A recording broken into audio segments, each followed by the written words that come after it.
আমরা অত্যন্ত আনন্দিত যে এই বিষয়ে ঢাকা থেকে আমাদের সহকর্মী অনেক ভাইরা এসেছে, তাদেরকে ধন্যবাদ জানাই।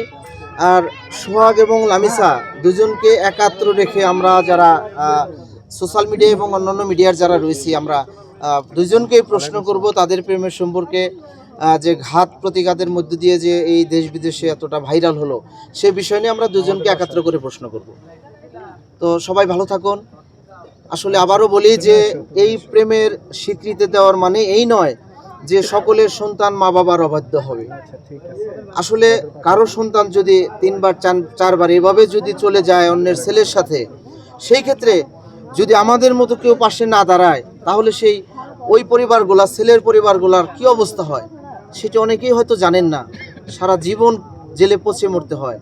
ধর্ষণ এবং অপহরণ মামলার যে ধারা, কঠিন ধারা, যেটি মিথ্যে মামলায় আসলে অনেক পরিবার কোর্টে আসার মতো কোনো সুযোগ থাকে না, একতরফা সাজা হয়ে তারা জেলখানায় পচে মরে।